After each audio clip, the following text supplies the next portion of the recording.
بسم اللہ الرحمن الرحیم۔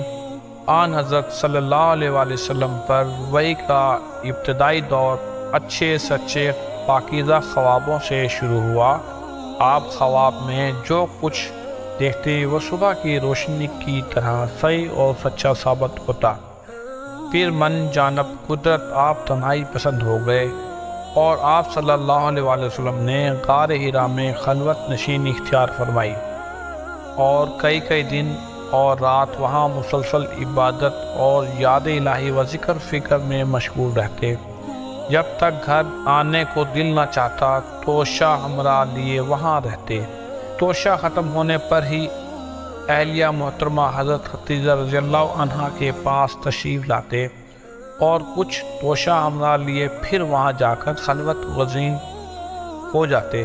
یہی طریقہ جاری رہا یہاں تک کہ آپ پر حق منکشف ہو گیا اور آپ غار حرا میں ہی قیام پذیر تھے کہ اچانک حضرت جبرائیل علیہ السلام آپ کے پاس حاضر ہوئے اور کہنے لگے کہ اے محمد پڑھو۔ آپ فرماتے ہیں میں نے کہا کہ میں پڑھنا نہیں جانتا۔ آپ صلی اللہ علیہ وسلم فرماتے ہیں کہ فرشتے نے مجھے پکڑ کر اتنے زور سے بھینچا کہ میری طاقت جواب دے گئی، پھر مجھے چھوڑ کر کہا کہ پڑھو۔ میں نے پھر وہی جواب دیا کہ میں پڑھا ہوا نہیں ہوں۔ اس فرشتے نے مجھے نہایت ہی زور سے بھینچا کہ مجھ کو سخت تکلیف محسوس ہوئی۔ پھر اس نے کہا کہ پڑھ۔ میں نے کہا کہ میں پڑھا ہوا نہیں ہوں۔ فرشتے نے تیسری بار مجھ کو پکڑا اور تیسری مرتبہ پھر مجھ کو بھینچا، پھر مجھے چھوڑ دیا اور کہنے لگا کہ پڑھو۔ میں نے رب کے نام کی مدد سے جس نے پیدا کیا اور انسان کو خون کی پھٹکی سے بنایا، پڑھو۔ آپ کا رب بہت ہی مہربانیاں کرنے والا ہے۔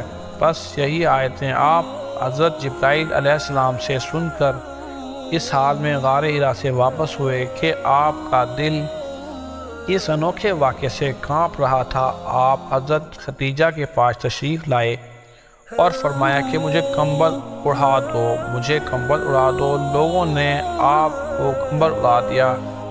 جب آپ کا ڈر جاتا رہا تو آپ نے اپنی زوجہ محترمہ حضرت خدیجہ رضی اللہ عنہا کو تفصیل کے ساتھ یہ واقعہ سنایا اور فرمانے لگے کہ مجھ کو اب اپنی جان کا خوف ہو گیا ہے۔ آپ کی اہلیہ محترمہ حضرت خدیجہ رضی اللہ عنہا نے آپ کی ڈھارس بندھائی اور کہا کہ آپ کا خیال صحیح نہیں ہے۔ خدا کی قسم آپ کو اللہ کبھی رسوا نہیں کرے گا۔ آپ تو اخلاق فاضلہ کے مالک ہیں، آپ تو کنبہ فروز ہیں، بے کسوں کا بوجھ اپنے سر پر رکھ لیتے ہیں، مخصوصوں کے لیے آپ کماتے ہیں، مہمان نوازی میں آپ بے مثال ہیں اور مشکل وقت میں آپ امر حق کا ساتھ دیتے ہیں، اور ایسے اور صاف حسنہ والا انسان یوں بے وقت ذلت و خواری کی موت نہیں پا سکتا۔ استغفر اللہ۔ پھر مزید تسلی کے لیے حضرت خدیجہ رضی اللہ عنہا آپ صلی اللہ علیہ وسلم کو ورقہ بن نوفل کے پاس لے گئیں جو ان کے چچا زاد بھائی تھے اور زمانہ جاہلیت میں نصرانی مذہب اختیار کر چکے تھے اور عبرانی زبان کے کاتب تھے۔ چنانچہ انجیل کو بھی حسب منشا خداوندی عبرانی زبان میں لکھا کرتے تھے۔ انجیل یسرانی زبان میں نازل ہوئی تھی، پھر اس کا ترجمہ عبرانی زبان میں ہوا۔ ورقہ اس کو لکھتے تھے۔ وہ بہت بوڑھے ہو گئے تھے، یہاں تک کہ ان کی بینائی بھی رخصت ہو چکی تھی۔ حضرت خدیجہ رضی اللہ عنہا نے ان کے سامنے آپ کے حالات بیان کیے اور کہا کہ اے چچا زاد بھائی، اپنے بھتیجے محمد صلی اللہ علیہ وسلم کی زبانی ذرا ان کی کیفیت سن لی کہ وہ بولے کہ بھتیجے آپ نے جو کچھ دیکھا اس کی تفصیل سناؤ۔ چنانچہ آپ صلی اللہ علیہ وسلم نے از اول تا آخر پورا واقعہ سنایا۔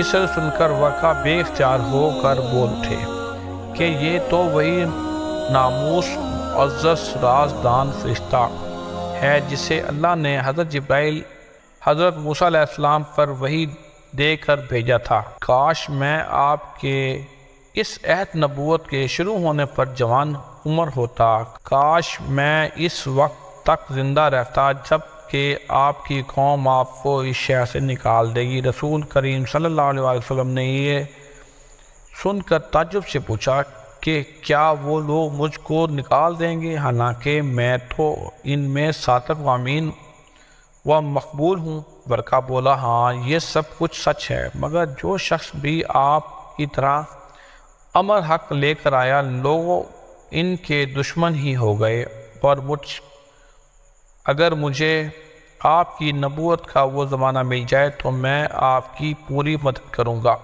مگر ورقہ کچھ دنوں کے بعد انتقال کر گئے، پھر کچھ عرصے تک وحی کی آمد موقوف رہی۔